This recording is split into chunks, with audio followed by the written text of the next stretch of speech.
sa lahat. Sa pulsa video, ang rambulan ng mga lalaking ito sa isang bar sa Baguio City. Sa gitna ng suntukan, nagkaroon bigla ng saksakan. Ano kaya ang ugat at kinahinatnan ng gulong yan? Abangan, maya-maya lang.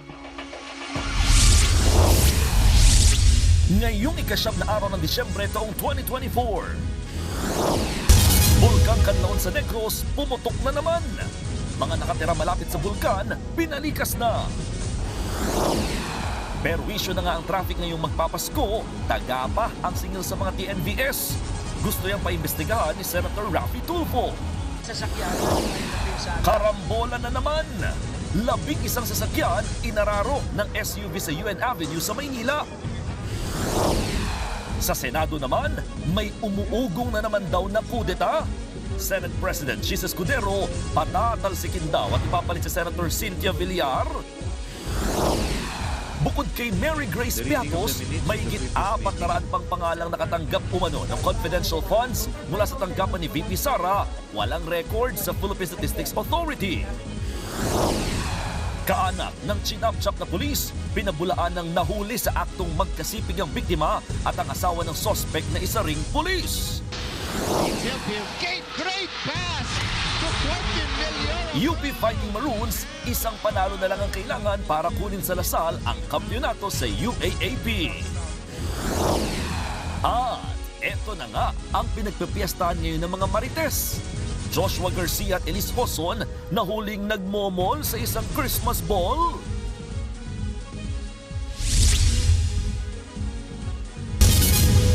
Pumutok kanina ang Bulkang Kanlaon sa Negros Island. Alert level 3 na doon ngayon o pinalawak sa 6 kilometers ang permanent danger zone sa paligid ng nag-aalborotong bulkan. Sa lakas ng pagputok, nakaranas na ng ashfall ang ilang residente. Nasa frontline balitang yan si Mon Gualvez. Alas 3 kaninang hapon, pumutok ang Bulkang Kanlaon sa Negros Island. Sa video ng Fivox, makikita ang pagbuga nito ng makapal na abot-usok. Nakunan din ng mga residente ang pagputok ng bulkan. Ayon sa Fivox, tumagal ng 7 minutong explosive eruption ng Kanlaon. Umabot ng 4,000 meters o 4 na kilometro ang taas ng plume nito o ang pinagsama-samang mainit na gas, abo at water vapor. Dahil dyan, nagbabala ang Fivox sa posibilidad ng ashfall. Aabot po yung mga abo sa mga community. So kanina, yung wind direction is towards the west and southwest. Sa Baguio City sa Negros Occidental, nakaranas na nga ng ashfall. Makikita ang tila makapal na putik at abo na bumalot sa lupa. May mga bato na rin daw na bumagsak. Wala na supre ba? My goodness. Bumaba rin ang mapanganib na pyroclastic density current o ang mabilis na daloy ng gas, abo at basag-basag na bato. Papunta raw yan sa bayan ng La Castellana. Dahil sa pagputok ng Kanlaon, itinaas na sa alert level 3 o magmatic unrest ang bulkan. Ibig sabihin, nagsimula ng magmatic eruption ito at posible pang lumakas ang pagputok ng Kanlaon. Pinalawak din ang permanent danger zone mula 4 kilometers na ngayon ay naging 6 kilometers na. Pinapayo ng mga lokal na pamahalaan na ilikas na mga residenteng sakop ng 6-kilometer radius. Noong Hunyo nitong taon, nagkaroon din ng explosive eruption ng Kanlaon. Nagkaroon pa nga ng ashfall at nakasusulasok na amoy ng asupre sa ilang bayan tulad ng Bago, La Carlota, La Castellana at Kanlaon. Nagbabalita mula sa frontline, Mon Gualvez, News 5. Hindi bababa sa 11 sasakyan ang nagkarambola sa Maynila. Dahil yan sa isa ng ararong SUV na nawalan daw ng control ang driver. Nasa frontline ng balitang yan, si Gary De Leon. UP ang likuran habang nakaipit sa pagitan ng concrete barrier at puting SUV. Ang tricycle nito nang abutan ng News 5 sa kahabaan ng United Nation Avenue sa Maynila. Sa harapang gulong naman ng SUV, naipit ang isang motorsiklo sa kalsada. Makikita ang iba pang nasirang sasakyan matapos araruhin ng puting SUV kaninang umaga. Kabilang dyan ang isang kotse, pickup truck, 2 tricycle at 7 motorsiklo. Pinakamatinding nasaktan sa aksidente ang driver ng tricycle na agad dinala sa ospital. Kwento ng driver ng SUV, pa-U-turn na sana siya papuntang Taft Avenue nang biglang mawala ng kontrol. Hindi pa rin nakaya, sir. Kaya gano'n nangyari. Sinubukan ko rin lahat. Post button, sir. Post button para mapatay. Hindi rin kinaya. Sorry po talaga sa lahat. Hindi ko po sinasadya. Hindi ko po kagustuhan. Sorry po. Sinubukan niya raw ibanggaan sa sasakyan sa concrete barrier. Dito na nakasalubong ng SUV ang rider na si Aris Calastro. Malayo pa lang nakikita ko na ang bilis ng takbo niya. Iniwas niya, kaya bumangga siya sunod sa barrier. Tama namang andun din ako, kaya sumadsad ako sa barrier. Matapos nito, dire-diretso pa rin ang takbo ng SUV. Dito na niya inararo ang mga sasakyang nakatigil sa kanto ng UN at Taft Avenue. Sa dami ng sasakyang nadamay, bumigat ang daloy ng trapiko sa lugar. Inabot pa ng 3 oras bago naalis ang mga sasakyan. Sumuko naman ang driver ng SUV. Maharap siya sa kasong reckless imprudence resulting in physical injuries and damage to properties. Nagbabalita mula sa Frontline, Gary De Leon, News 5. Lunes pa lang ngayon pero parang Biyernes na ang traffic sa EDSA. Traffic na nga, may nananaga pa kung maningil ng pamasahe. At live mula sa EDSA Mandaluyong, nasa frontline na balitang yan, si Gio Robles. Gio, gaano na ba kalala ang traffic ngayong rush hour? Julius, pabugso-bugso ang ulan, kaya para sa mga kapatid natin, kung pamilyar ka, Julius, sa kanta ng The Carpenters na Rainy Days and Mondays, tila yan ang theme song ng mga motorista na sinusuong ang mabigat na trapiko sa kahabaan ng EDSA ngayong gabi. Ayon sa MMDA, halos doble na sa kalahating milyon ang mga sasakyan sa EDSA 16 days bago ang Pasko. Bandang 1:00 ng hapon kanina nang sinubukan naming bumiyahe ng may 7 kilometro pero inabot ng halos 2 oras bago namin marating ang Kamuning sa Quezon City mula Shaw Boulevard sa Mandaluyong. Asahan na mas tatagal pa ang biyahe ng mga kapatid natin ngayong simula na ang rush hour. Pahirapan din ang pag-book ng mga ride-hailing service na inabot ng oras-oras. Paliwanag ng Grab PH, mataas ang demand at kakaunti ang kanilang driver. Ang hirap na nga mag-book, mataas pa ang singil sa surge fee o dagdag pasahe pag rush hour. Handa naman daw humarap sa Senado ang Grab, Julius, oras na matuloy ang planong investigasyon ni Senate Committee on Public Services Chairman Raffy Tulfo. Ayon sa kampo ni Tulfo, nakipag-ugnayan sila sa LTFRB at nag-iimbestiga na ang ahensya sa mataas na surge fee. Maglalabas daw sila ng draft resolution sa lalong madaling panahon. Ayon sa senador, dapat magsalita Ayon sa senador, dapat magmulta, isuspinde o di kaya'y tanggalan ng prangkisa ang sino mang mapapatunayang lumabag sa fare rates. Sa kabila ng hebigat na traffic, mananatili ang pagpapatupad ng number coding scheme ayon sa MMDA.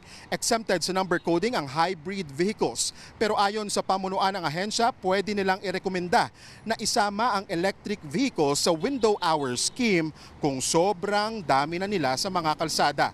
Babala naman ni Artes, mas bibigat ang traffic sa darating na weekend habang papalapit ang Pasko. Nilinaw din ng MMDA na may consultation sila, Julius, sa mga mall operator kaugnay doon sa pag-ban ng mga sale. Iginiit ni Artes na tanging mall-wide sale ang ipinagbabawal pero pinapayagan naman daw yung mga sale sa individual stores o outlet. Julius, time check, 6:37 p.m. Lunes ng gabi. Ito ngayon yung sitwasyon sa EDSA. Ito yung sa tapat ng SM Mega Mall northbound, pulang-pula. Ito yung traffic papuntang Ortigas, Cubao at saka sa North Avenue. Yung takbo ng mga sasakyan, Julius, 10 to 20 kilometers per hour. Ayon yan sa traffic navigation app na Waze. Kaya sa mga kapatid natin, paulit-ulit na rin natin itong sinasabi na mas habaan pa ang inyong pasensya, iwasan ang uminit ng ulo para makauwi tayo ng ligtas sa ating mga tahanan. Julius, yan muna ang latest mula dito sa EDSA Mandaluyong. Balik dyan sa inyo. Maraming salamat, Gio Robles. Para maiwasan ang imbudo ng mga sasakyan sa NAIA ngayong Pasko, binuksan ang Central Hub ng mga TNVS sa NAIA Terminal 3 kung saan mas madali makasakay ang mga pasahero. Nasa frontline balitang yan si Gerard de la Peña. Ngayong holiday season, mas maraming pasahero ang inaasahang babiyahe sa NAIA. Sa pagtataya ng Manila International Airport Authority, posibleng pumalo ng 4.3 million ang dami ng mga pasahero sa NAIA mula ngayong araw hanggang sa January 5. Mas mataas yan na mahigit 11% kumpara noong nakaraang taon. Kaya para mas mapadali ang pag-alis at pagdating ng mga pasahero, partikular sa Terminal 3, may ipinatupad na pagbabago ang pribadong operator ng NAIA. Ilalagay na lang sa iisang central hub ang mga ride-hailing services o mga Transport Network Vehicle Service o TNVS. Matatagpuan ng central hub ng mga TNVS sa ground level ng multi-level parking ng NAIA Terminal 3. Dito nasasakay ang mga pasahero ng Grab, Joyride at Angkas at iba pang transport network companies. Ang layunin daw nito ay gumaan ang traffic, papasok at palabas ng terminal. Ganitong karaming pasahero ang sumasakay sa mga ride-hailing services dito sa NAIA Terminal 3. Ibig sabihin, ganito rin karaming pasahero ang nawala doon sa rival area. Kaya inaasahan hindi na masyadong mag-traffic doon, lalo ngayong peak season. May mga pasahero namang natuwa rito. Dito kasi mas organized. Pag sa labas kasi minsan nagkaka-traffic. May ilan namang nagrereklamo dahil inaabot ng siyam-siyam sa pagbubook. Mas mabilis yung dating ng sasakyan doon. Baka pag nakasanayan, medyo maayos. Bukod dito, pumirma rin ng kasunduan ang New NAIA Infrastructure Corporation sa Meralco para sa power substation at underground power distribution master plan. Sisiguruhin itong hindi maaantala ang supply ng kuryente sa paliparan. Kasabay ng pagpasok ng NNIC bilang operator sa NAIA, tuloy rin ang pagpataw ng mas mataas na landing, take-off, aircraft parking at aviation fees sa mga airline. Kaya hiling ng airlines, bigyan sila ng discount o payagang maningil sa mga pasahero ng terminal enhancement fee. At the end of the day, we want to keep our business viable. So, yun, for this one, kasi talaga, we're taking the hit in terms of because it's too high. Kung papayagan daw ang mga airline na magpataw ng dagdag singil sa mga pasahero, sa susunod na taon na raw ito ipatutupad. Nagbabalita mula sa Frontline, Gerard de la Peña, News 5. Nahaharap sa kasong murder ang pulis na pumatay at chumap-chop sa kanyang kabaro. Love triangle ang tinitignang motibo sa krimen pero iba ang duda ng anak ng biktima. Nasa frontline ng balitang yan, si Brian Castillo.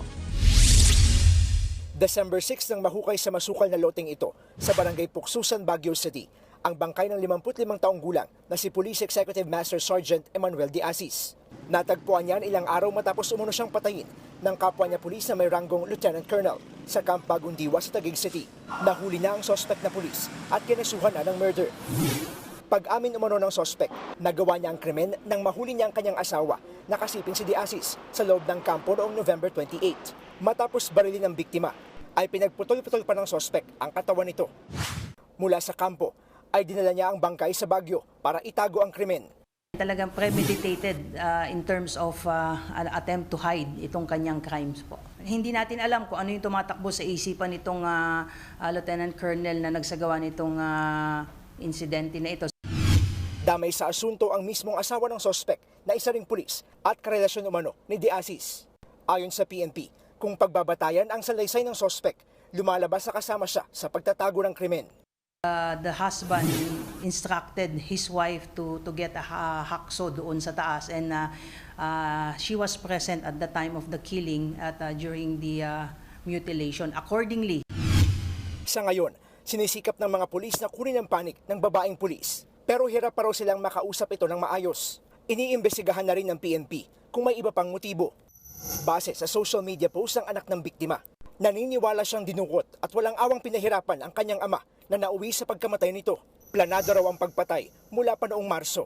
Naniniwala rin siyang nasa 10 hanggang 20 katao ang kasabwat nito. Babala pa ng anak ng biktima na isa ring pulis. Gagamitin daw niya ang kanyang training para tugisin ang lahat ng mga sangkot. Pero nanawagan sa kanya ang PNP na maging mahinahon at huwag magpadalos-dalos. Nagbabalita mula sa Frontline, Brian Castillo, News 5. Inaasikaso na ng Pilipinas at Indonesia ang pag-uwi sa bansa ng Pinay death row convict na si Mary Jane Veloso bago magpasko. Pero hanggang ngayon ay wala pang eksaktong petsa kung kailan ito magaganap. Nasa frontline na balitang yan si Camille Samonte. Formal nang nilagdaan ng Indonesia at Pilipinas ang practical agreement para sa paglipat ng kulungan ni Mary Jane Veloso mula Indonesia papunta dito sa bansa. Hindi idinetalye ng Department of Justice ang laman ng kasunduan, pero tiyak na mapupunta na raw sa Pilipinas ang legal custody kay Veloso. Well, yung usapin po ng executive clemency or pardon, which facility Mary Jane Veloso will be detained in. Yun po yung mga detalye na binibigay na po sa Pilipinas.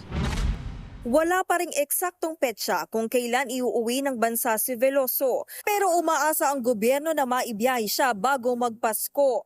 Sana po matupad yun. Magandang Christmas gift po sa atin yun, no? Because we had just saved a Filipino life from death row.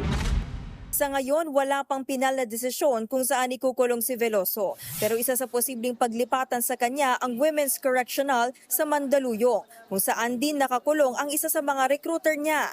Kung dito siya ilagay, tiniyak ng Bureau of Corrections na hindi sila pagsasamahin sa iisang selda. Lalo't tatayo ring testigo sa kaso ng mga recruiter niya si Mary Jane. We will consider him as a TDL with some threats na may mangyari. But normally, trabaho namin talaga yun to safekeep the PDLs and for look after the reformation. So, we will guarantee his safety. Taong 2010 pa naaresto si Veloso sa Indonesia matapos mahulihan ng droga sa kanyang maleta. Ngayon, pauuwiin na siya, muling nanawagan kay Pangulong Bongbong Marcos ang kanyang pamilya para makalaya na siya at hindi na makulong pa. Kulang na 15 years na nagdusa siya na walang kasalanan. Sana, tama naman na po sana yun. Sana ibigyan na po nila yung clemency. Pauwi na po dire-diretso sa amin. Nagbabalita mula sa Frontline, Camille Samonte, News 5. Bukod kina Mary Grace Piatos at Cocoy Villamin, 4 na rampangalan pa ang nasa resibo ng opisina ni VP Sara Duterte na wala naman sa record ng Philippine Statistics Authority. Live mula sa Batasan, nasa Frontline balitang yan, si Marian Enriquez. Marian, anong update dyan?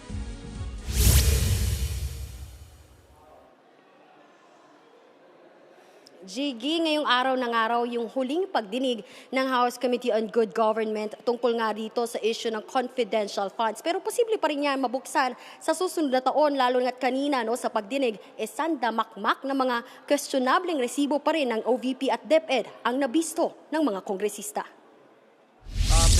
Based on my office... Kung marami na ang naintriga sa paglutang ng pangalang Mary Grace Piatos na tunog chichirya at Cocoy Villamin na magkaibang pirma sa mga resibo ng confidential funds ni VP Sara sa ikawalong pagdinig ng House Committee on Good Government kanina, nabistong mas marami pala sila. Nang ipasuri ang higit 600 pangalan ng iba pang nakatanggap ng confidential funds, lumabas na 405 ang walang record sa Philippine Statistics Authority o PSA. Dito, kanila pong sinasabi na out of 677 individuals, 405 ay walang birth certificate o walang record sa birth certificate o pwede nating sabihin na non-existent. Lalo pang naloka ang mga mambabatas dahil marami pang questionableng resibo ang nabisto. Gaya ng acknowledgement receipts na ito na magkaiba ang pangalan, Sally Rendon mula sa Surigao City at Sheila Dado mula Digos City. Pero nang ikumpara, magkapareho ang pirma. May 3 resibo rin galing sa DepEd na nakapangalan sa isang Alice Crescencio. Pero ang pirma at lokasyon sa resibo, magkakaiba. Tayo po ay na-scam sa pamamagitan ng libu-libong acknowledgement receipts na basta-basta lamang dinoktor or gawa-gawa lamang. Sa dami ng irregularidad sa paggasta sa higit 600 million pesos na confidential funds ni VP Sara Duterte, isa ito sa ginawang basihan ng mga nakabinbing impeachment complaint laban sa kanya. Ito rin ang isa sa rason kaya nagdesisyon ang Good Government Committee na tapusin na ang pagsisiyasat sa issue, bagay na pinalagan ng Makabayan Bloc. Natatakot ako na baka ang lahat ng sisi ay mapunta dun sa SDO. Accessory lang sila. Pero ang may talagang pananagutan dito sa tingin natin ay yung Vice President katulong ng mga security officer. Wala pa rin tugon ang kampo ni VP Sara tungkol sa mga bagong issue sa resibo na lumutang sa Kamara. Ayon naman sa mga mambabatas, marami-raming reklamo ang posibleng kaharapin ng bise kung mapatunayang nilustay ang confidential funds, gaya ng graft and corruption, plunder, falsification of public documents, at technical malversation. Kapag hinanap sa iyo kung nasaan yung funds or saan napunta at wala kang masagot, the law presumes na binulsa mo.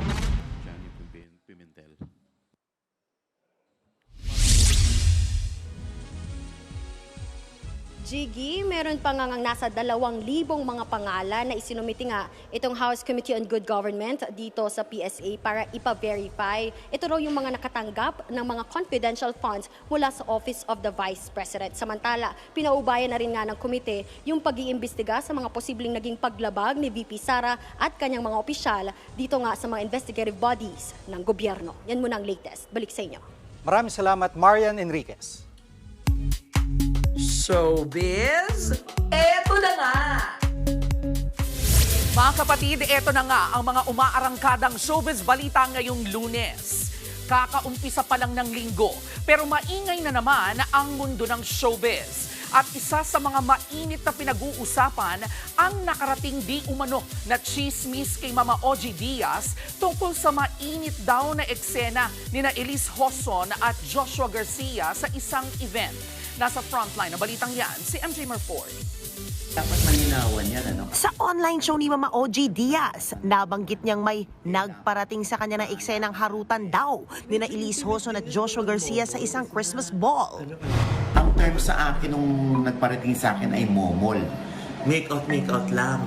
Medyo intimate din yun, di ba, pag momol? Kasi nga, parang may hug, may kiss, parang gano'n, di ba? Pag doon sa ballroom. At dahil nga dyan, nabuhay ang kwentong nagkaroon ng ugnayan sina Elise at Joshua bago pa man pumasok sa eksena si Makoy De Leon. Yung pangyayaring yun ay nakarating daw kay Makoy De Leon. Sa jowa ni Elise. Siyempre sa galit niya parang napamura siya. Tapos napabanta pa. At the usual na lalaki na makita ko lang to, sasapakin ko to, something like that. Pero hindi naman tayo sure kung yun talaga sinabi ni Makoy. 2016 nang mabuo ang tambalang Maclis sa isang reality show. 2018 nang mapabalitang naghiwalay sina Elise at Makoy. Pero nagkabalikan noong 2020 at nagkaanak noong 2021.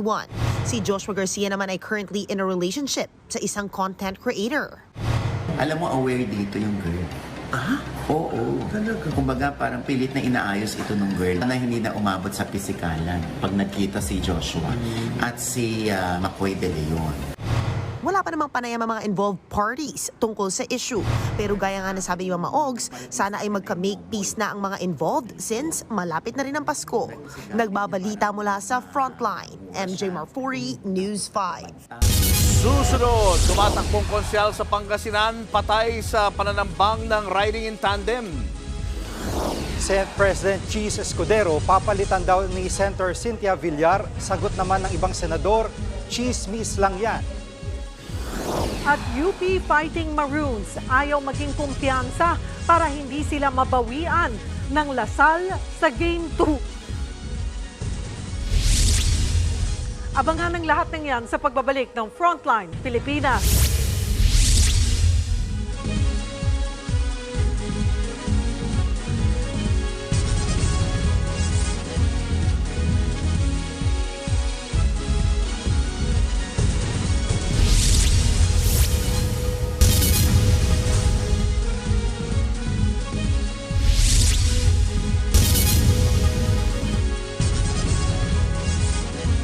Mga kapatid, Julius Babaw po, nasa Middle East o saan mang dako ka ng mundo, manatiling may alam at may pakialam sa mga mainit na balita dito sa ating bansa.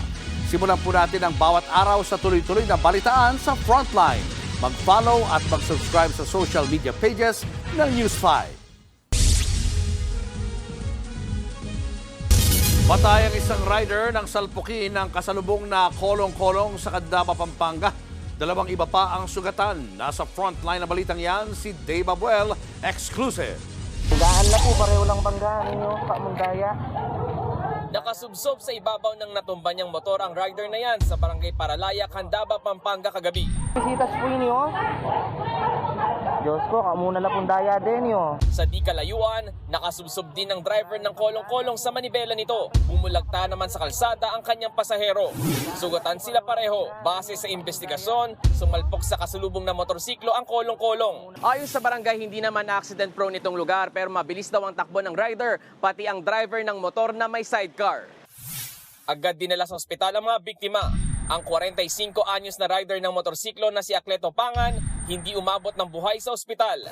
Hindi na nakita sa CCTV footage ang mismong banggaan, pero pansing nag-overtake ang kolong-kolong sa mga sasakyan bago ang aksidente. Lumalabas yung sidecar ang may kasalanan dahil nag-overtake at kasalubong po yung single na motor. Plano ng kaanak ng biktima na sampahan ng reklamo ang driver ng kolong-kolong. Alam lang po sa mga anak ko, hindi po ako nakatarungan. Yung nangyari sa asawa ko. Magkonsyensya ka na, Marugo. Sinusubukan pa ng News 5 na hinga ng pahayag ang panig ng driver na nagpapagaling pa sa ospital. Mag-undergo daw po ng operation ngayon kasi po may bali rin po yung paa niya. Posible siyang maharap sa reklamong reckless imprudence, resulting in homicide and damage to property. Nagbabalita mula sa Frontline, Dave Abuel, News 5. Patay ang isang konsehal na presidente rin ng Abono Party List matapos tambangan sa Umingan, Pangasinan. Kinilalang biktima na si Councilor Ponciano Oña. Base sa investigasyon, nagmamaneho pawi si Oña galing sa birthday party ng biglang pagbabarili ng gunman. Isinugod ang biktima sa ospital pero dead on arrival. Posible raw na politika ang motibo sa krimen lalo't re-electionist si Oña.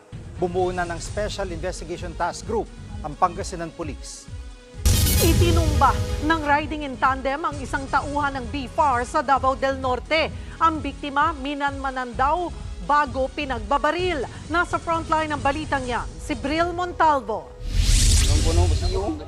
Duguan at nakatumba sa passenger seat ng kanyang sasakyan. Ang babaeng ito sa barangay Kagangohan sa Panabo City, Davao del Norte. Pinagbabaril siya ng riding in tandem nitong Sabado ng umaga. Siya si Karen Candilosas, isang opisyal ng Bureau of Fisheries and Aquatic Resources, Davao Region. 2 tama sa ulo ang ikinamatay ng biktima.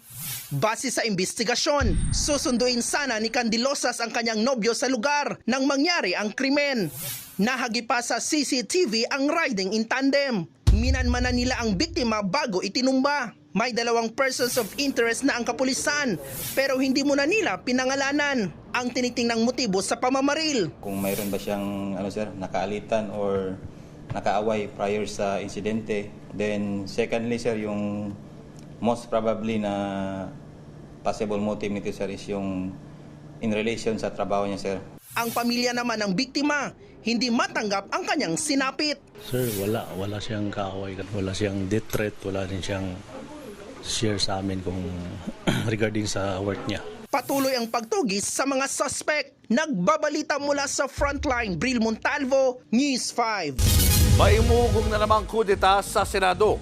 Patatansigin daw si Senate President Chis Escudero at ipapalit si Senadora Cynthia Villar. Nasa frontline ng balitang yan, si Mayan Los Baños. Tinawag lang na chismis ni Senator G.V. Ejercito ang umuugong na namang pagpapalit ng liderato sa Senado. Ayon kay Ejercito, marami pang trabahong nakabinbin sa Senado na dapat unahin, lalo't mahigit 1 linggo na lang ay magki-Christmas break na ang Kongreso. Chismis lang yun.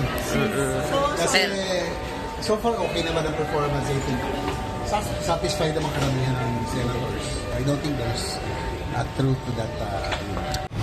Ayon sa mga senador, wala namang lumapit sa kanila para patalsikin si Senate President Chis Escudero. Sa ngayon, wala ko nakikita. Honestly, hindi ko binubula kayo. I think it's done from a write-up. So isang write-up na nabasa ko. Lumabas sa isang pahayagan na si Senator Cynthia Villar umano ang planong ipalit kay Senate President Chis Escudero. Pero itinanggi na yan mismo ni Villar. A strong message to international community the Philippines. Dagdag naman ni Senator Bato, bagamat walang nangungumbinsi sa kanya na patalsikin si Escudero, susuportahan daw niya kung si Villar ang papalit na Senate President. Si Ma'am Cynthia Villar, kasama ako. Kasi close kami, di ba? So, very close kami. Ayon pa sa ilang senador, malaking bagay na manatiling Senate President si Escudero, lalo't may nakaambang impeachment case laban kay VP Sara Duterte na maaring umakyat sa Senado. Let's make discussion. Kung sakasakali umakyat yung impeachment dito sa atin, at least abogado yung pwede. Tingin din ni Senador Alan Peter Cayetano, espekulasyon lang umano'y kudeta sa Senado. It's part of the political maneuvering but also part of the political bickering. But to our knowledge, Si Escudero naman, tinawanan lang ang issue at ayaw nang magkomento. Mananatili raw itong chismis hanggat hindi ito nangyayari. Magpapatuloy lang daw siya sa pagtatrabaho. Noong nakaraang Setyembre, umugong ding patatalsikin si Escudero. Si Senator Jinggoy Estrada naman ang naging usap-usapan noong ipapalit sa kanya. Pero wala namang nangyaring kudeta. Nagbabalita mula sa Frontline, Mean Los Baños, News 5. What's up mga kapatid? Nagsimula na ang bakbakan ng UP Fighting Maroons at GLSU Green Archers sa UAAP Finals kagabi. Ito ang second straight season na nakita sila sa dulo at katulad din last year. First blood ang UP at one win away sila para masungkit ang championship. Nasa frontline ng balitang yan, si Ian Suyu. Malakas na simula kaagad ang ipinakita ng defending champion na De La Salle Green Archers sa tapatan nila kontra UP Fighting Maroons sa UAAP Men's Basketball Finals sa Smart Araneta Coliseum. Nagpakawala si Kevin Kiambao ng 18 points sa first half para makaabante ang La Salle 41-37. Pero pagdating ng third quarter, hinigpitan na ng Fighting Maroons ang depensa. Kasabay niyan ay rumatsyada rin ang kanilang opensa sa pangunguna ni big man Quintin Millora Brown. Tuluyang nakalamang ang UP hanggang sa magwagi. Final score, 73-65. Dahil dyan, abante na sa serye ang UP na may 1-0 advantage. Nagtala si Millora Brown ng near double-double, 17 points and 9 rebounds. Nag-ambag din sina JD Kagulangan at Francis Lopez ng tig 13 puntos. We had a great game plan going into the game and obviously they started out really well and we just had to roll with it. We found a way to get it done at the end of the day. Ito ang unang panalo ng Diliman-based squad kontra sa La Salle ngayong season. Sa kabila ng panalo, ayaw magpakumpiyansa ng UP lalo't alam nilang kayang-kayang makabawi ng Green Archers. Part of the process of winning a championship is winning game 1. We just have to focus on yung anong mga dapat namin improve in terms of lapses during the game kanina and try to prepare pa for the next game. Susubukan ng UP na isara ang serye at kunin ang kampyonato sa Game 2 sa Miyerkules 5:30 PM. Nagbabalita mula sa Frontline, Ian Suyu, News 5. Susunod, sa pool sa CCTV, lalaking umawat lang sa rumble sa bar, siya pa ang nasaksak. Isla ng Siargao gusto nang isailalim sa state of calamity dahil sa tagal ng brownout. At kilalanin ang kakaibang karakter ni Piolo Pascual sa MMFF entry na The Kingdom. Yan at iba pa sa pagbabalik ng Frontline Pilipinas.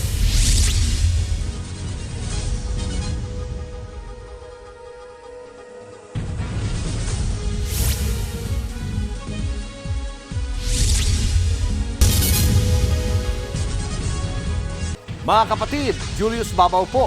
Nasa Middle East o sa amang dako ka ng mundo, manatiling may alam at may pakialam sa mga mainit na balita dito sa ating bansa. Simulan po natin ang bawat araw sa tuloy-tuloy na balitaan sa Frontline.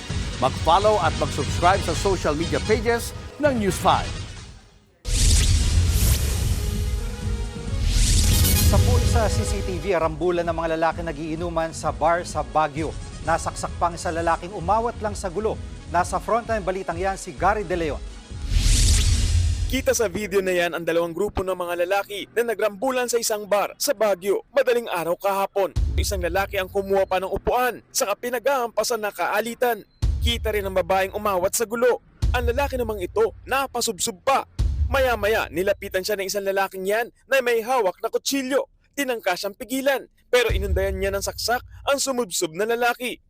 Umawat lang yung biktima doon sa table na kung saan andun yung suspect at doon nga sinaksak nung suspect yung victim. Naitakbo pa sa ospital ang biktima pero namatay rin. Inaalam pa ng mga pulis kung may kinalaman ang insidente sa gangwar. Nasa kustudiya na ng mga pulis ang suspect na maharap sa reklamong homicide. Iimbestigahan din kung may pagkukulang ang pamunuan ng bar. Nagbabalita mula sa Frontline, Gary De Leon, News 5. Sa kulungan ng bagsak ng isang snatcher ng mga turista ang pinupuntirya sa Baguio City Night Market. Ayon sa pulisya, naaktuhan ng suspect na kinuha ang cellphone sa bulsa ng isa sa mga namimili. Laking gulat ng mga otoridad nang ma-recover sa kanya ang 15 cellphone na hinihinalang nakaw din. Napag-alamang dayo sa Baguio ang suspect. No comment naman ang kawatan na nahaharap sa ukulang reklamo. Showbiz, eto na nga! Mga kapatid, eto na nga. Kakaibang Piolo Pascual ang mapapanood sa MMFFN3 na The Kingdom. Hindi lang ang manly appeal ng kanyang character na si Sulo ang nag-uumapaw sa pelikula, kundi pati na rin ang seryosong acting ni Papa P. Nasa frontline ng balitang yan, si Laila Pangilinan. Isang magsasaka. Itinakwil mula sa kaharian dahil sa kahihiyan ng kanyang ama. Siya si Sulo sa mundo ng Kingdom of Kalayaan. Bihag na mababang estado ng kanyang buhay, pinagkaitan si Sulo ng pagkakataong makamtan ang maayos na edukasyon at kabuhayan. Pero sa kabila ng mga hamon, nanatili siyang mulat at handang manindigan sa mga kawalang katarungan ng monarkiyang naghahari-harian sa kanyang minamahal na bayan. Paano tayo babangon kung may gumagana siya sa paghihirap natin? Hindi ko pa nasanay. Baka yun nga malilo eh.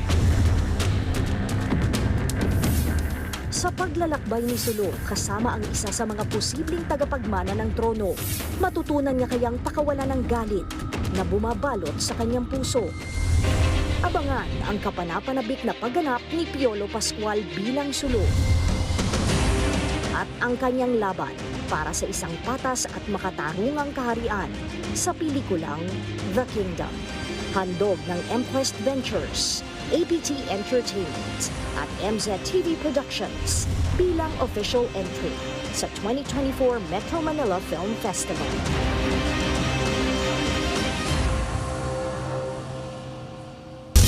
Susunod, babaeng nagsasampay lang sa kanilang bahay, patay ng mabundol ng truck. At set design ng inaabangang Squid Game Season 2, pinasilip sa News 5. Tutok lang mga kapatid, magbabalik pa ang Frontline Pilipinas.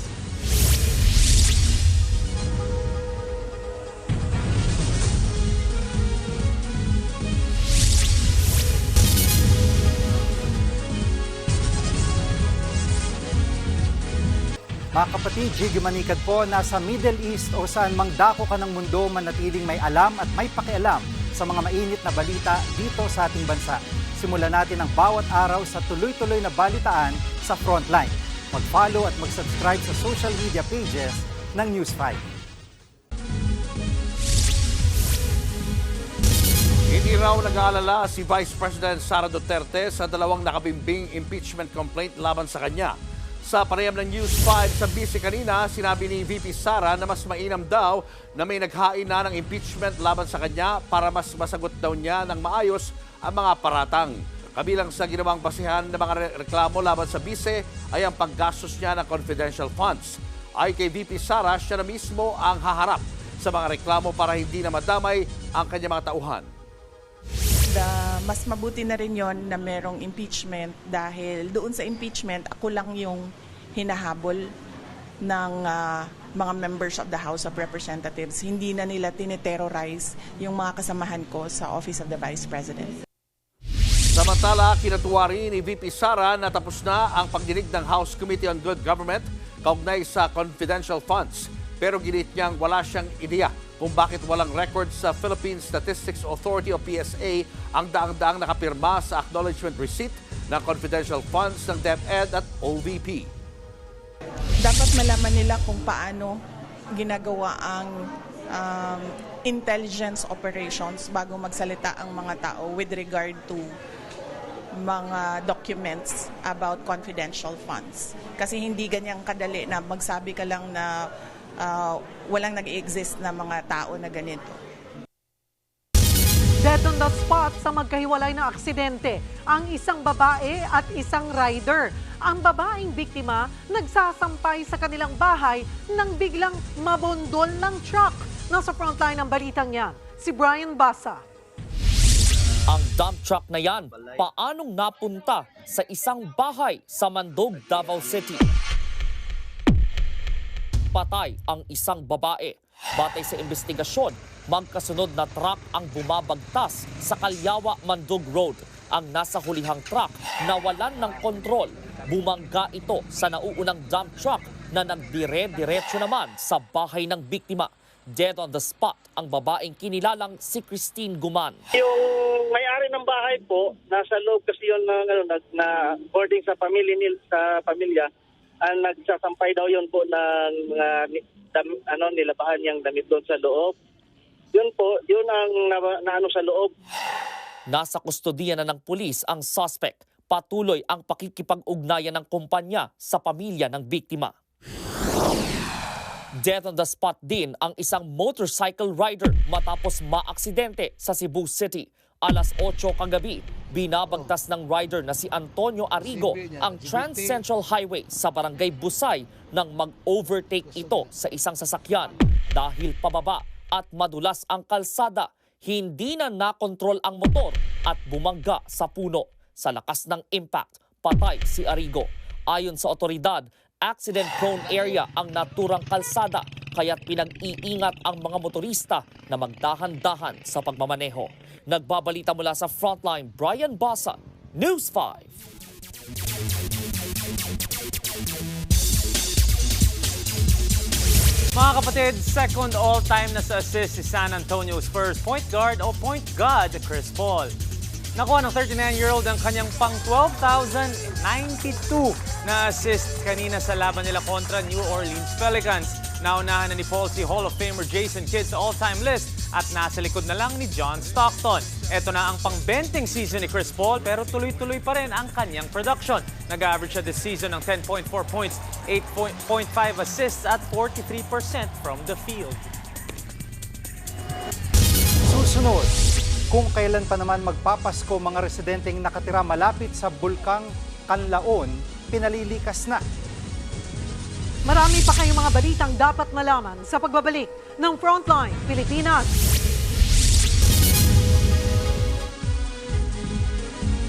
Mga kapatid, Jiggy Manikad po, nasa Middle East o saan mang dako ka ng mundo manatiling may alam at may pakialam sa mga mainit na balita dito sa ating bansa. Simulan natin ang bawat araw sa tuloy-tuloy na balitaan sa Frontline. Mag-follow at mag-subscribe sa social media pages ng News 5. Ipinag-utos na ang forced evacuation sa mga residente sa Canlaon City, Negros Oriental na malapit sa Bulkang Canlaon. Kaugnay niyan, makakausap natin sa linya ng telepono si Canlaon City Mayor Jose B. Cardenas. Magandang gabi po, Mayor. Magandang gabi din po, Ma'am Gerard. Magandang gabi din po sa lahat ng nanonood ngayon sa atin. Mayor, kumusta na po ang sitwasyon dyan ngayon? May nararanasan na ho ba kayong ashfall? On 3:03 in the afternoon, may narinig kami na sumabog, na parang sabog ng kanyon. So yung lahat ng tao dito na alarma, lalo na dito kami sa city proper. At pag tingin namin sa Bulkang Canlaon, na marami ng usok. And thanks God na yung wind direction is going southwest, na papuntang Negros Occidental. So hindi masyadong tumama sa mga barangay dito sa Canlaon situated at the foot of the volcano. So yung natamaan ng ashfall is part of the barangay in Canlaon City, namely Barangay Masulog. Na meron isang sitio doon na sitio Mananawin kung tawagin, sila yung naka-experience ng mga ashfall and some microplastic kasi yung alert level 2 is being heightened into alert level 3. So yung alert level 2 is volcanic unrest, ngayon is magmatic unrest na kung tawagin. Kaya yung pagsabog may kasama ng pyroplastic in which it is very dangerous.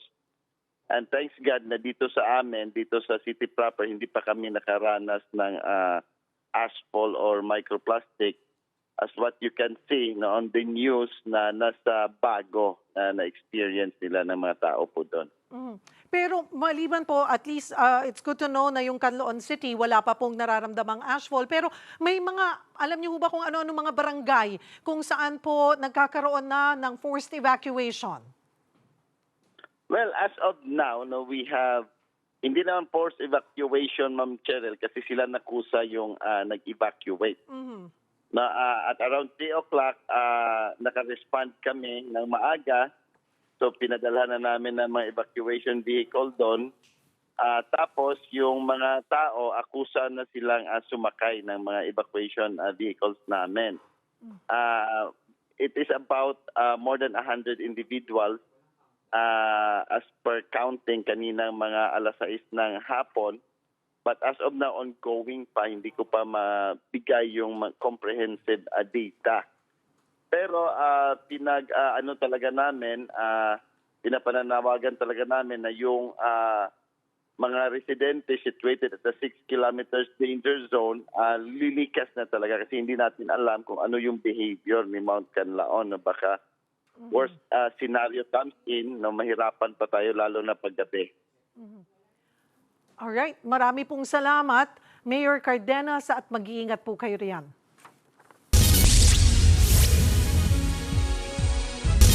Pasintabi po sa maselang balitang ito, nagkalasog-lasog ang katawan ng babaeng pumailalim sa bus sa isang intersection sa Quezon City. Ang nakasagasang bus, beating the red light daw. Nasa frontline ng balitang yan, si Dave Abuel. Patawid sa intersection ng 57 taong gulang na babae sa Barangay Marilag sa Quezon City, mag-alas 6 ng gabi nitong Sabado. Isang puting bus ang makikitang kakaliwa sa intersection. Mawawala sa kuha ng kamera ang babae na pumailalim na pala sa bus. Sa isa pang kuha ng CCTV, makikitang tila na alog ang bus nang magulungan ang babaeng tumawid. Ayon sa barangay, beating the red light ang bus. Tinabol ng bus yung red light. Pagtawid po nung matanda, tumingin po kasi sa kanan. Hindi niya napansin yung bus. Dead on the spot ang babae. Nagkalasog-lasog ang bahagi ng kanyang katawan. Base sa investigasyon, lumabas ang biktima para bumili ng ulam para sa kanyang pamangkin. Ayon naman sa bus driver, naka-green ang traffic light nang kumaliwa siya. Hindi raw niya napansin ang babaeng tumawid. Hindi ko naman sinasadya yung pangyayaring yun. Humingi po ako ng kapatawaran sa pamilya niyo. Umaasa ang driver na magkakaregluhan. Nasa kustodiya na ngayon ng Quezon City Traffic Sector 3 ang driver. Nahaharap siya sa kaukulang reklamo. Nagbabalita mula sa frontline, Dave Abuel, News 5. 9 na araw nang walang kuryente sa Siargao Island sa Surigao del Norte. Nagsimula ang brownout noong December 1 dahil may sira raw sa submarine cable. Dahil dito, sinusulong na sa ilalim sa state of calamity ang isla. Sa ngayon, patuloy pa rin ang paghahanap sa bahagi ng kable na may sira. Nagpadala na rin ang pamahalaan ng mga generator set at mga solar panel sa isla. Kulang na raw sa oras ang Kamara para sa mga impeachment complaint laban kay Vice President Sara Duterte. Sa katunayan, hindi pa raw naipapasa kay House Speaker Martin Romualdez ang mga impeachment complaint. Nasa frontline balitang yan si Ria Fernandez. Nasa Kamara na ang bola sa pag-usad ng 2 impeachment complaint laban kay Vice President Sara Duterte. Pero hindi ganoon kadali ang pag-usad nito. Ngayon pa lang, sinabi na ni House Good Government Committee Chairman Joel Chua, nagahol na sila sa oras dahil mag-e-eleksyon na. Right from the very beginning naman, I am consistent naman na kung merong ground, meron naman talaga. But ang concern ko talaga is yung time element, di ba? Sa patakaran ng Kamara, dapat ma-refer agad ng Office of the Secretary General ang isang verified complaint for impeachment sa House Speaker. Matapos niyan, kailangang maisama sa order of business ang usapin sa loob ng 10 session day. May 3 session day naman para maibigay ang impeachment complaint sa Justice Committee. December 18 na ang huling araw ng sesyon ng Kamara para sa taong ito. Pero hanggang ngayon, hindi pa rin naitatransmit ni SecGen Reginald Velasco ang mga impeachment complaint kay Speaker Martin Romualdez. Hinihintay pa raw kasi nila ang mga komento at rekomendasyon ng Legal Department na inaasahang lalabas ngayong linggo. May May gusto rin daw maghain ng dagdag na impeachment complaint na sinasabing posibleng manggaling sa isang religious group. Pero ang ilang mambabatas, walang ideya tungkol dito. Ni hindi pa nga raw nila nakikita ang mga naunang reklamong impeachment. Sa kabila nito, nakikiusap ang Makabayan Bloc sa mga kasamahan nila sa Kongreso na suportahan ang impeachment. Lalo't malinaw raw ang pamimeke ng mga dokumento ng OVP base sa mga lumutang sa mga nagdaang pagdinig. Patuloy raw silang nangangalap ng pirma para maidiretso sa Senado ang impeachment complaint. Wala pang lumalabas na numero hinggil dito, pero 1/3 o 106 na miyembro ng Kamara ang dapat sumuporta rito. Nagbabalita mula sa Frontline, Ria Fernandez, News 5. Bukod sa pambobomba ng tubig at panggigit-git sa laot, tinutukan din ng laser ng mga Chinese ang mga barko ng Pilipinas sa West Philippine Sea. Sa video na nakuna ng night vision camera ng Bureau of Fisheries and Aquatic Resources, huli sa akto ang panunutok ng barko ng China sa dalawang barko ng BFAR. High-intensity laser ang ginamit ng China. 6 na beses itinutok ang laser sa ating mga barko na tumagal ng tig-5 minuto. Nangyari ang insidenteng yan sa Hasa-Hasa o Half Moon Shoal noong December 2 habang patungo ang BFAR vessels sa Pag-asa Island. Pasok sa ating Exclusive Economic Zone o EEZ ang pinangyarihan ng insidente. Pero hindi nakuha ng BFAR ang detalye ng nanutok na barko dahil nakapatay ang automatic identification system nito. Tuluyan nang bumagsak ang gobyerno ng Syria matapos ang higit isang dekadang civil war. Ang ating mga kababayan doon nababahala sa kanilang seguridad. Nasa frontline na balitang yan si Reynal Pawid. Pinasok ng mga rebeldeng oposisyon sa Syria ang lungsod ng Damascus, ang kapital ng naturang bansa. Nakubkob nila ang Damascus matapos ang kanilang opensiba laban sa pwersa ng pamahalaan mula pa nitong Nobyembre. Ang presidente ng Syria na si Bashar al-Assad nilisan ng bansa at lumipad patungong Moscow, Russia kasama ang pamilya. Naging hudyat ito ng pagbagsak ng 5 dekadang diktadura ng Assad family, kaya't kaliwat kanan ang selebrasyon sa Syria. Simula pa taong 2011 nang sumiklab ang Syrian Civil War sa pagitan ng pamahalaan at iba't ibang rebeldeng grupo. Bagamat bumagsak ang gobyerno, hindi pa rin natatapos ang gulo. Ang mga OFW sa Syria nangangamba sa kanilang kaligtasan. Gaya na lang ni Jacqueline Tostado na 3 araw nang hindi lumalabas ng bahay. Tuloy pa raw ang mga pagsabog at panloloob ng mga rebelde sa Damascus. Bawal ko lumabas dahil sinado po lahat ng daanan, wala akong sasakyan at pinagbabawal ko talaga na limbahada namin dito. Na lumabas po kami kasi yung mga paputok, hindi man kami yung destination pero yung mga ligaw na bala baka mapunta sa amin. Ang Department of Foreign Affairs pinayuhan ang ating mga kababayan na mag-ingat at makipag-ugnayan sa embahada. Pinaiiwas muna ang Filipino community na pumasyal at magtungo sa mga matataong lugar. Nakataas naman na sa Alert Level 4 sa Syria. Ibig sabihin, mandatory na ang repatriation doon. Pero ayon sa Department of Foreign Affairs, ni isa sa ating mga kababayan ay walang gustong umuwi sa Pilipinas. Base sa tala ng DFA, 703 ang Pilipino sa Syria. Sa higit 700 Pinoy roon, 10 lang daw ang nagtungo sa shelter ng embahada. Tatlo doon giniwala ng employer. Kasi sa Syria, pag may gulo, sometimes employers pupuntang ibang bansa, Jordan, Lebanon. Yung tatlo na to, wala pang balak umuwi ng Pilipinas. Hihintay daw yung employer nila. Karamihan sa mga Pinoy na nasa Syria nagtatrabaho bilang domestic worker. Nagbabalita mula sa Frontline, Reynal Pawid, News 5. Mga kapatid, natapos na ang 2024 season ni Alex Ayala pagkatapos ma-eliminate sa semis ng W100 Dubai sa United Arab Emirates.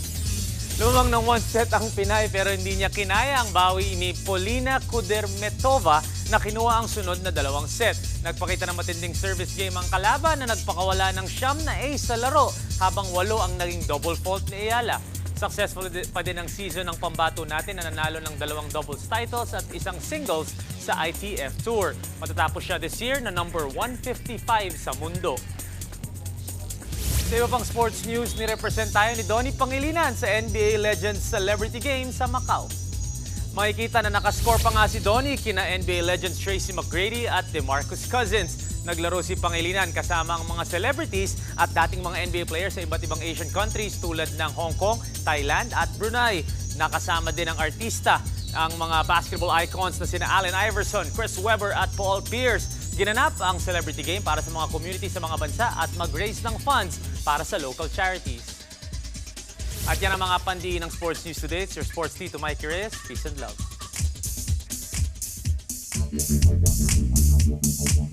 Mga kapatid, 16 days na lang, Pasko na. Ang tanong, have you been naughty or nice?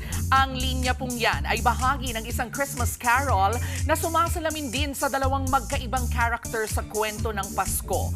Kung si Saint Nicholas ang tagabigay ng regalo sa mga batang naging nice, ang counterpart naman niya ay si Krampus. Ayon sa Central European legend, si Krampus po ay isang half-goat, half-demon monster na nagpaparusa sa mga batang nasa naughty list. Siya ang devilish companion ni Saint Nick at ang ibig sabihin ng kanyang German name na Krampus ay claw. Sinasabi na noong gabi ng December 5, magkasabay na dumating sina Krampus at Saint Nick na kalaunay tinawag na Krampus Night. Kung si Saint Nicholas ay nag-iiwan ng mga regalo, si Krampus naman ay may dalang stick na pamalo sa mga batang naging pasaway buong taon.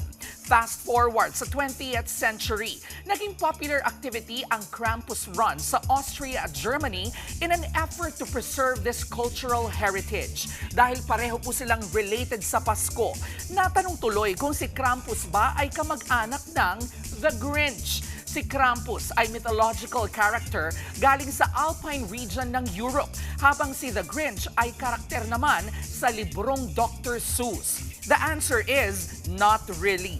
Si Krampus kasi pinaparusahan ng mga batang hindi behave, pero si The Grinch nandidekwat lang po ng mga regalo. O ayan mga kapatid ha, Pasko man o hindi, dapat lagi po tayong maging nice. Hindi lang para mapasama sa listahan ni Santa, kundi dahil magandang katangian ang pagiging mabuti. At syempre, plus factor din ang pandagdag na K-alaman na maituturing din pong K-yamanan. K-okay.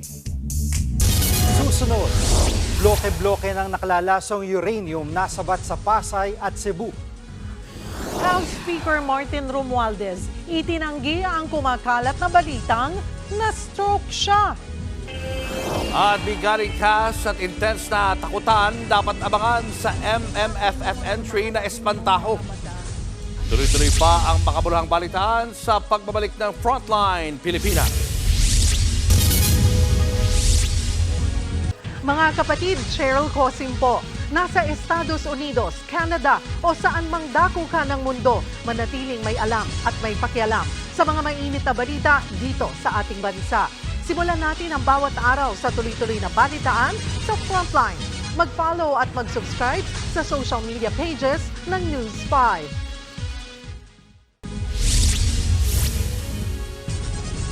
Tatlong bagong batas para sa turismo, sa mental health ng mga estudyante at para ayuda ng mga magsasaka ang pinirmahan ni Pangulong Bongbong Marcos. Nasa Frontline balitang yan si Maricela Lili. Pirmado ni Pangulong Bongbong Marcos ang Mental Health and Wellbeing Promotion Act. Layunin ng batas na palakasin ang mental health programs sa mga eskwelahan para matulungan ang mga estudyante, guro at ibang non-teaching personnel na may problema sa mental health. This law aims to bridge that gap by embedding mental health services directly into our schools, our nation's first line of defense against mental health issues. Isa sa mga pangunahing target ng batas ang pagtugon sa mga dumaraming kaso ng mga estudyanteng at risk sa suicide, partikular sa senior high school. Ayon sa DepEd, dalawa ang nakikita nilang rason sa pagtaas ng mga kaso, social media at kawalan ng sapat na atensyon ng pamilya. Kapag ang bata meron ng nakikita, nararamdaman na medyo unexplainable, na hindi niya kayang i-take up with the rest, whether the family or friends. Those are some of the triggers. Sa tulong ng bagong batas, magiging salary grade 16 na o hanggang 50,000 pesos kada buwan ang sahod at ibang benefits ng mga guidance counselor sa mga public school. Kaya umaasa ang DepEd na mapupunan na nila ang 4,600 na kinakailangang guidance counselor sa mga eskwelahan. Nilagdaan din ni PBBM ang VAT refund law para mas makaakit ng mga dayuhang turista. Sa pamamagitan kasi nito, pwede nang mag-avail ng VAT refund ang mga non-resident tourists kung gagasto sila ng di bababa sa 3,000 piso sa mga accredited retail outlets at iuuwi sa kanilang bansa ang mga pinamili nila sa loob ng 60 araw. We anticipate an increase in tourist spending, considering that this will elevate the value proposition of Philippine tourism as we can now add a very attractive shopping component to tourism in the country. Bukod sa turismo, palalakasin din ng gobyerno ang sektor ng agrikultura. Pirmato na rin kasi ng Pangulo ang batas na magpapalawig sa Rice Tarification Enhancement Fund o RCEF. Sa ilalim ng Amended Agricultural Tarification Act, in-extend hanggang 2031 ang RCEF na kinokolekta mula sa taripa ng mga imported na bigas.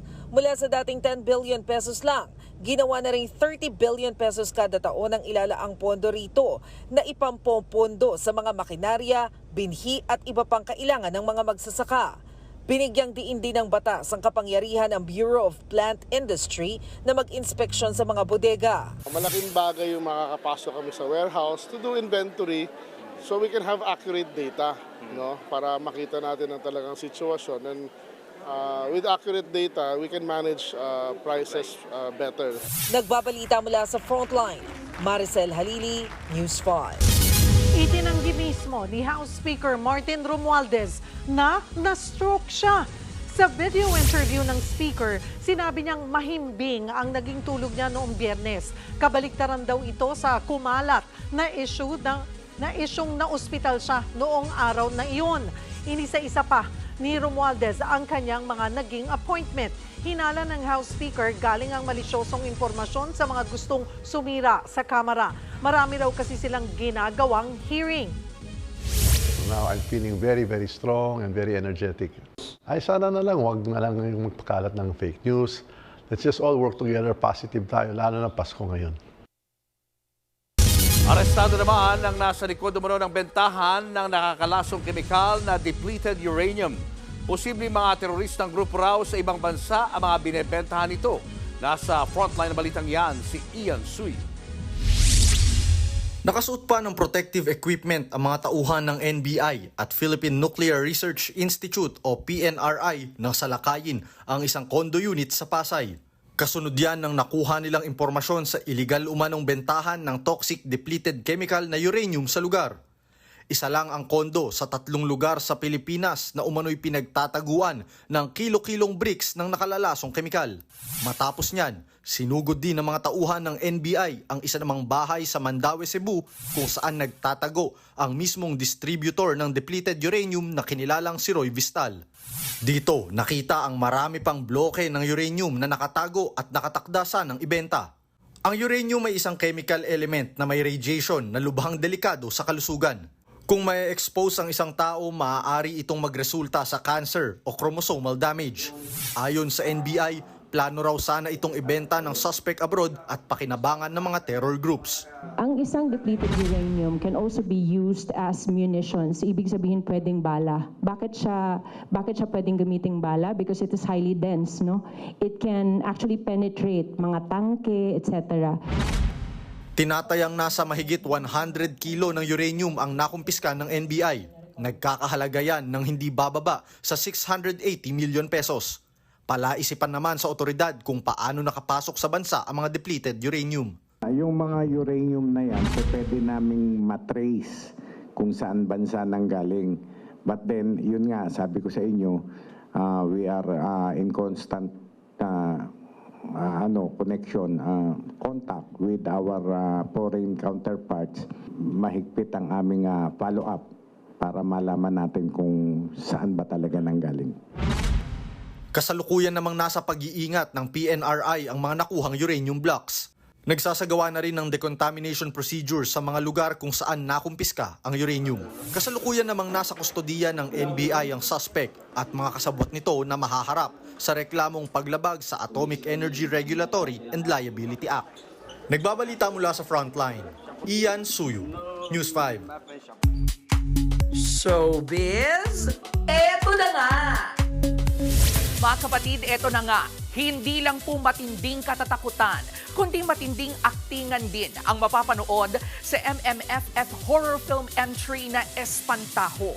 At speaking of aktingan, muntikan palang magkasama sa pelikulang yan sina Judy Ann Santos at Vilma Santos Recto. Nasa frontline na balitang yan si News 5 digital producer Von Belinario. Intense na aktingan at intense na katatakutan. Yan daw ang dapat asahan sa MMFF entry na Espantaho sa direksyon ng Master Director na si Chito S. Ronyo. Ang bida ng pelikulang si Judy Ann Santos, excited na sa tagisan nila ng aktingan kasama sina Lorna Tolentino, Chanda Romero, Eugene Domingo at iba pang cast katulad ni Janice de Belen, Mon Confiado, Nico Antonio, JC Santos, Tommy Abuel at iba pa. More than yung pressure, mas yung excitement kasi ang sarap gawin itong pelikulang to. Hindi ako ni walang halong biro. Yes, it is tiring, napaka-emotional niyang pelikula. But at the end of the day, kahit pagod ka, we would always go home happy and satisfied sa trabaho ang binigay namin. Ang Grand Slam Best Actress na si Lorna Tolentino, gaganap na ina ni Judy Ann sa pelikula. Deadma ang aktres kahit siya ang pumalit sa dapat na role ni Vilma Santos. Nagpapasalamat ako. Siyempre, sabi nga ni Ate V, nung nalaman niya na ako, papasalamat talaga ako kasi pasalamat ako sa kanya. Tapos sabi niya, ay nako, sabi niya, perfect choice. I get it, it's totally fine. Probably, naniniwala din naman ako nung sinabi ni Ate V na there'd be another project that's really meant for us. And I'm holding on to that. Iikot ang kwento ng horror movie sa isang espantaho o scarecrow at kung paano ito magbibigay ng kababalaghan at katatakutan sa isang pamilya at relasyon. Ito ang pagbabalik MMFF ni Direk Chito. Kung last year ay head jury siya, this time, thrilling sa kanyang makasama sa 50th Metro Manila Film Festival. I never really left, hindi na ako na-inspire to do a movie. There were some ideas na I throw around, pero hindi siya na-pick up until this one. Abangan ang Espantaho sa nalalapit na Metro Manila Film Festival. Nagbabalita mula sa frontline, Von Belinario, News 5. At yan nga po ang mga frontline sa showbiz at kay Alaman ngayong Lunes. Ako po si Jerby Wrightson. Happy Monday mga kapatid! Habang papalapit ang Pasko, abay dumadami rin po ang mga naghahanap ng mapapasyalan. At syempre, isa sa mga patok na puntahan ay yung mga may nakakaaliw na mga pailaw. Ito ang perfect na pasyalan. Live mula sa Taguig, nasa frontline balitang yan si Kari Caton. Kari. Cheryl, Julius, Jiggy, Merry Monday dyan sa inyo. Hatid ko sa inyo ngayon ang isang fun na pasyalan na chill vibes lang. Dito lang yan sa Christmas by the Lake sa Taguig City. Saktong-sakto to sa inyo kung outdoor party ang trip nyo ngayon. Pwede kayong mag-picnic o tamang chill lang with a view ng Laguna Lake. Instagram or IG worthy rin ang lugar na pinalibutan ng iba't ibang klase ng makukulay na pailaw. Siyempre, hindi mawawala riyan ang giant Christmas tree. Nandyan din ang walking of lights, installations gaya ng 3D church. Pero ang highlight ito ay Christmas.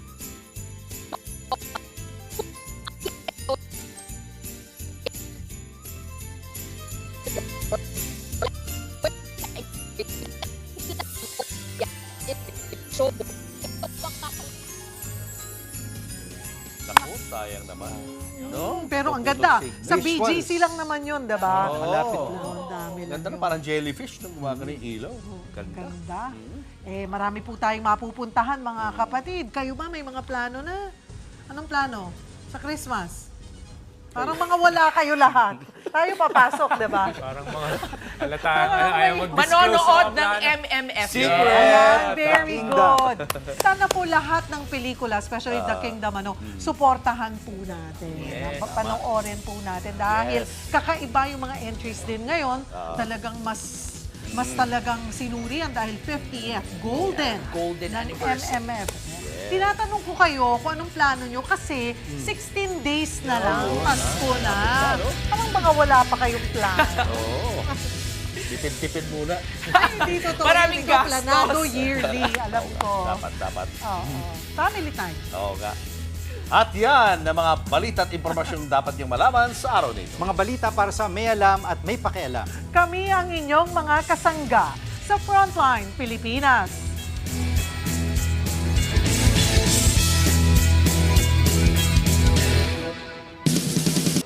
Mga kapatid, Cheryl Cosing po. Nasa Estados Unidos, Canada o saan man dako ka ng mundo, manatiling may alam at may pakialam sa mga maiinit na balita dito sa ating bansa.